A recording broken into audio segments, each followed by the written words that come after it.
Salut à tous, on se retrouve aujourd'hui pour parler du FC Barcelone en ce mardi 26 mars. On commence tout d'abord avec les photos de l'entraînement du jour pour préparer le prochain match qui sera samedi soir avec la réception de l'équipe de Las Palmas. Voilà, c'est un match de Liga. Donc tout d'abord, tiens, Xavi, c'est le dernier entraînement aujourd'hui qui s'est réalisé sans les internationaux. Donc dès demain les gars, il y a entraînement de nouveau et les joueurs par exemple, la plupart qui vont jouer ce soir, comme je sais pas, tiens, comme Lamine Yamal, seront de retour à l'entraînement demain, mercredi. Mais aujourd'hui c'est encore entraînement sans les internationaux. Donc Xavi, on peut voir Sergio Roberto, on peut voir Vitor Roque, Ferran Torres ou par exemple Marcos Alonso. Voilà, quelques photos. Lors de l'entraînement du jour pour préparer jeudi le match samedi soir avec la réception de Las Palmas à 21h. Ensuite, ensuite, il y aura quand même 10 jours de repos. Il n'y aura pas de match et tant mieux parce qu'il faudra bien sûr préparer ce gros choc de Ligue des Champions. Le Barça se déplace au PSG. Ça sera le 10 avril. Donc jeudi, il y aura 10 jours de repos, 10 jours de préparation pour cette rencontre décisive. Il y aura le match retour bien sûr 6 jours après par rapport au match aller. Donc voilà, les choses sérieuses vont commencer bien sûr pour le FC Barcelone. On continue, tiens, on va parler plutôt d'une bonne nouvelle. Pourquoi pas? Parce que pas de risque pris pour Araujo. Donc l'entraîneur uruguayen Marcelo Bielsa a exclu Ronald Araujo du camp d'entraînement de l'Uruguay pour soutenir le Barça, donc car il est conscient que le joueur aura des matchs importants avec le club. Voilà, les matchs, tiens, on pense au match contre le PSG et ne veut pas le risquer lors de matchs amicaux parce que ce soir par exemple l'Uruguay joue sa France à Lens exactement, le match il joue contre la Côte d'Ivoire et en gros vu que c'est un match amical, donc il veut pas le faire jouer ce match là pour éviter une blessure. Donc du coup c'est plutôt une bonne nouvelle pour le Barça, comme ça s'il ne joue pas. Donc il reviendra demain à l'entraînement pour préparer le match contre Las Palmas. Voilà, concernant Araujo. Concernant les Espagnols, parce qu'il y en a quelques-uns, les Espagnols du côté du Barça, comme Lamine Yamal ou même Pau Cubarsí.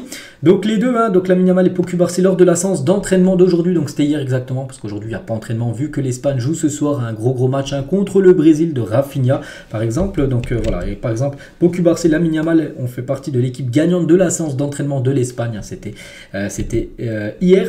Et Carvajal, donc joueur du Real Madrid, mais il a parlé de Cubarsí. J'ai félicité Cubarsí pour ses débuts, c'est un très jeune garçon, mais cela n'a pas été montré à l'entraînement. Et dans les minutes qu'il a joué contre la Colombie, Pau est l'un des candidats à l'Euro, bien sûr, pour avoir une place dans le groupe, parce que vous savez, chaque nation, il y aura 23 joueurs sélectionnés pour jouer l'Euro. Et en gros, il dit qu'en gros, mais il a une chance, voilà, vraiment pour Cubarsí, s'il est encore performant avec le Barça et avec l'Espagne, d'être dans la liste, bien sûr, finale de Luis de la Fuente pour jouer cet Euro.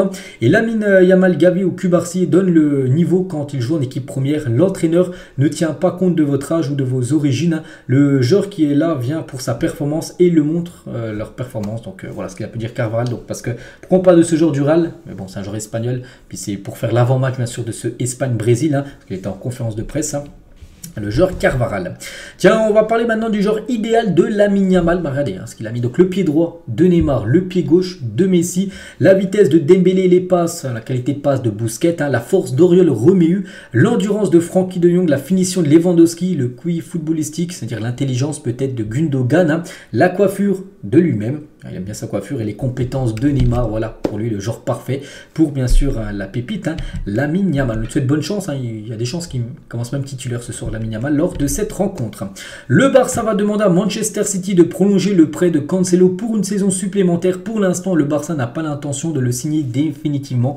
Donc City, eux, préféraient le vendre sec. Voilà, sur un transfert sec, 30 millions d'euros, ils récupèrent. Mais pour le Barça, c'est pas possible. Le Barça aimerait encore avoir bien sûr Cancelo. Mais pareil que là, tiens, de nouveau, une année de prêt. Voilà, donc le Barça, ce qu'ils vont demander à City. Maintenant, on verra ce que va décider l'équipe anglaise. Regardez la une aujourd'hui du journal Sport. Je montre tous les jours Sport et Mundo Deportivo. Tout d'abord, Sport 1 million et retour dans la rue. Et c'est surtout Dani Alves, les gars, qui fait cette une parce que hier lundi, il est sorti de la prison. Il était depuis plus de 14 mois du côté de Barcelone. Regardez, il est dehors. Dani Alves est libéré de prison en liberté provisoire. Ça se peut qu'il y retourne bien sûr en prison. Mais là, vu qu'il a payé, parce que s'il payait 1 million d'euros, il pouvait sortir de la prison. Donc il a bien payé cette somme parce qu'on peut le voir avec son avocate. Ils sont sortis de la prison. Donc voilà, il sera en liberté provisoire. Il est en attente d'un jugement définitif avec une peine de 4 ans et 6 mois de prison pour viol ce matin. Donc c'était hier matin. Le paiement de 1 million d'euros a été effectué. Dani Alves est incarcéré depuis janvier 2023. Donc lui, ses comptes étaient gelés. Ses comptes étaient gelés. Donc on se demande mais comment il a trouvé cette somme d'argent. On avait parlé de la famille Neymar, mais c'est pas la famille Neymar, les gars, qui lui a payé, qui lui a donné ce million d'euros pour sortir de prison. Et on apprend en gros que c'est Memphis Depay, les gars, c'est l'ancien joueur de Barcelone, Memphis Depay, qui a versé 1 million d'euros pour faire sortir Dani Alves de prison. Bon, après pour l'instant la source c'est lui, on ne sait pas, hein. Vraiment c'est vraiment officiel ou non, mais d'après ce qui se dit, c'est vrai qu'il a bien récupéré 1 million d'euros. Ce serait Memphis Depay, les gars, qui lui aurait versé cette somme. Et Memphis Depay, il y a quelques jours, hein, il a dit: je ne viens pas d'un milieu facile, hein. Si les gens lisent mon livre, hein, ils comprendront. Donc Dani Alves et Mendy, hein, Benjamin Mendy aussi qui a eu des problèmes comme ça, sont aussi mes amis. Donc voilà, en gros ce serait Memphis Depay qui aurait donné ce million d'euros pour faire sortir Dani Alves de prison. Alves, bien sûr on en parle parce que c'est un ancien joueur bien sûr du FC Barcelone.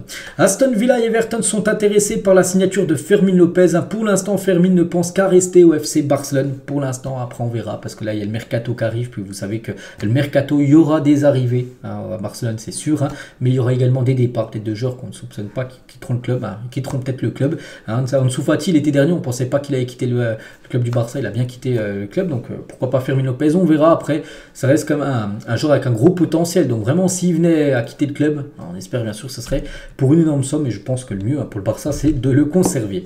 Selon un sondage réalisé par Mundo Deportivo, 68% des supporters du Barça ne vendraient pas Hector Ford pour 35 millions d'euros, parce qu'il y a eu une offre qui a été refusée par le Barça de 35 millions d'euros d'un club. Un club n'a pas été cité, je ne sais pas c'est quelle équipe qui a posé cette somme pour Hector Ford. Donc le Barça a refusé, et la plupart comme des supporters du Barça comprennent en gros que le Barça ait refusé, hein, cette somme de 35 millions d'euros. Jules Koundé ne devrait pas être titulaire contre le Chili ce soir. Donc Jules Koundé qui avait été titulaire lors du match de l'équipe de France, hein, samedi contre l'Allemagne, perdu 2-0. Donc ce soir, il y a un nouveau match de l'équipe de France et il devrait être sur le banc. Voilà, enfin, il sera sur le banc, peut-être il rentrera en cours de jeu, mais il ne devrait pas être dans le 11 de départ. Un supporter du Barça a demandé à prendre une photo avec le joueur du Real Madrid, Vini Junior, hein, parce que ce soir, je l'ai dit, il y a Espagne, Brésil. Hein, et voilà, pendant la vidéo, hein, le fan du Barça a dit Visca Barça, donc vive le Barça, vive la Catalogne, hein, et allez, bon, après pour l'insulte, hein, vous savez c'est quoi, Vini s'est retourné quand il a entendu Barça, hein, parce que vous savez qu'il joue Real, puis il y a la rivalité Real-Barça. Donc voilà ce qui s'est passé hier entre ce fan et Vini Junior. Le Barça a décidé de vendre Ansu Fati. Donc Fati, on en a parlé tout à l'heure avec Fermin Lopez, j'ai dit on ne savait pas trop ce qu'il allait faire. Ben, Fati les gars, donc lui il a été prêté.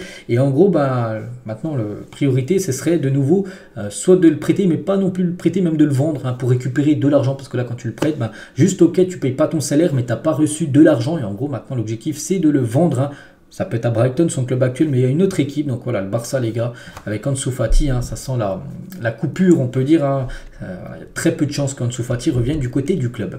L'autre une qui en a montré, hein, la une avec Dani Alves, un sport, mais la une Mundo Deportivo, ben ça parle des trois joueurs du Barça, enfin Lamine Yamal et Pau Cubarsí, mais ça parle surtout de Haaland. Regardez, c'est le titre aujourd'hui, Haaland 2025. Donc on peut comprendre que le Barça aimerait recruter Erling Haaland lors de l'été 2025, hein, donc on est un peu ce magazine Mundo Deportivo. Donc Haaland est la recrue de rêve, hein, du Barça pour l'été 2025. Avec les revenus du nouveau stade, le club devrait pouvoir s'offrir sa signature.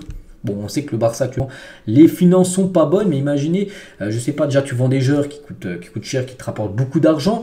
Il y a le stade qui va te rapporter beaucoup d'argent, bien sûr, hein. Donc oui, tu peux envisager la signature d'un joueur tel que Erling Haaland, hein. Donc les facteurs qui pourraient aider le Barça à faire venir Erling Haaland, hein. Donc enquête sur Manchester City pour avoir enfreint les règles du fair play financier. C'est que City du côté de la Première Ligue est sous la menace, hein, d'un retrait de points et même d'être exclu de la Première Ligue. Il pourrait même descendre de 2 ou 3 divisions. Bon, on est encore très loin de ça, mais voilà, il y a plus de 115 accusations de violation aux règles du fair play financier du côté de City. Donc imaginez s'ils sont sanctionnés, on pense qu'Haaland pourrait quitter le club. Pourquoi pas au Barça pour son futur club, hein. Donc le contrat de Pep Guardiola expire, hein. Donc si Guardiola venait à ne pas quitter, enfin pas rester plutôt du côté de City, peut-être Haaland voudrait quitter l'équipe de City vu qu'un nouveau coach arriverait. L'excellente relation personnelle de Laporta avec l'agent de Haaland qui est Rafaela Pimenta, et l'ancien joueur du Barça Maxwell est également son agent. Donc voilà, bon, il y a c'est des points bien sûr qu'on peut mettre, hein, en avant, mais voilà, on est encore très loin, hein. Là on parle plutôt de l'été 2025, mais voilà, regardez, d'après Mundo Deportivo, c'est jouable, hein, bien sûr. Haaland après, bien sûr, après ça sera un gros chèque, hein, qu'il va falloir débourser. Ça sera au moins 180 millions d'euros le prix de son transfert. Après il va falloir aussi payer son salaire qui serait bien sûr le salaire, je pense, le plus élevé du Barça. On est encore loin, ça sera dur mais pas non plus impossible. Haaland du côté du club Blaugrana. La liste des transferts du Barça pour cet été. Donc voici les joueurs à régler, les joueurs en gros qui pourraient quitter le club. Donc Ansu Fati, on a parlé tout à l'heure, l'objectif c'est de le vendre. Clément Lenglet, n'oubliez pas qu'il appartient au club, hein, Clément Lenglet. Donc en gros, il est prêté actuellement à Aston Villa, donc peut-être le vendre définitivement à Aston Villa. Eric Garcia qui fait une magnifique saison du côté du Gérone, lui aussi, il va falloir savoir ça va être quoi son futur. Hein. Donc Christensen ou Koundé, un des deux pourrait quitter le club, et Rafinha aussi, hein, où on a entendu l'équipe de Al Hilal qui serait prêt à mettre 100 millions d'euros hein, sur Rafinha. Donc pour le Barça, 100 millions d'euros serait exceptionnel. Donc voilà, des dossiers de joueurs qui pourraient quitter définitivement, on peut dire, le club Blaugrana. Concernant plutôt dans le sens maintenant des arrivées, donc le Barça donnait la priorité à la signature d'un milieu de terrain défensif. Hein, c'était l'option préférée de Deco et Amadou Onana qui coûterait environ 40 millions d'euros à peu près. Hein. Donc voilà, lui ce joueur, hein, j'en parle souvent. Ceux qui me suivent tous les jours, vous savez que tous les 4-5 jours, il y a une info concernant lui. Donc voilà, le Barça est très intéressé hein, par le milieu belge de Everton. Deco aime Brian Zaragoza qui ne joue pas au Bayern. Hein. Le Barça étudie la possibilité d'un prêt du club allemand. Donc lui, il avait quitté, je crois, l'équipe de Gérone pour arriver du côté du Bayern. C'était en janvier dernier. Le problème, c'est que tout le temps sur le banc, le joueur, hein, il a visé peut-être un peu trop de signer du côté du Bayern avec l'énorme concurrence qu'il y a. Donc en gros, le Barça et surtout Deco, directeur sportif, aimerait l'avoir en prêt pour la saison prochaine. Donc affaire à suivre. Les clubs de première ligue sont prêts à offrir entre 60 à 70 millions d'euros pour Jean-Claire Todibo. N'oubliez pas que le Barça détient toujours une clause de revente de 25%. Donc voilà, s'il est vendu 60 millions d'euros, donc en gros 15 millions, hein, c'est ça, 25%, voilà, reviendrait dans les caisses du Barça. Donc c'est pour ça qu'on est aussi attentif concernant la situation du défenseur actuellement de Nice. Le Barça a rejeté une offre de prêt avec une clause d'achat obligatoire de 9 millions d'euros pour Mika Faye hein, en provenance de Lens. Hein. Le club français va maintenant envoyer une deuxième offre. Donc on a entendu, je crois que c'était hier, que Leverkusen, je crois Manchester United était intéressé par Faye, mais aussi l'équipe de Lens, les gars, serait très intéressée par le jeune défenseur du Barça B qu'on pourrait voir très prochainement en équipe première, le jeune Sénégalais qui a marqué un sublime but il y a quelques jours avec sa sélection. Et on finit les gars avec Robert Lewandowski aujourd'hui rejette une offre saoudienne de 100 millions d'euros par an, choisissant de rester au Barça parce qu'il y a quelques jours il a reçu une énorme offre pour l'été prochain pour rejoindre le championnat saoudien avec 100 millions d'euros par an en salaire. Hein. Donc quasiment, je sais pas, peut-être 10 fois plus que ce qui touche du côté du Barça. Non, il souhaite encore rester du côté du Barça. Et tant mieux, bien sûr, pour le Barça et aussi pour Robert Lewandowski. Donc voilà les gars, tout ce qu'il y a à dire aujourd'hui. J'espère que ça vous a plu. On se retrouve demain, demain mercredi pour le prochain numéro. Très bonne journée à vous et à demain.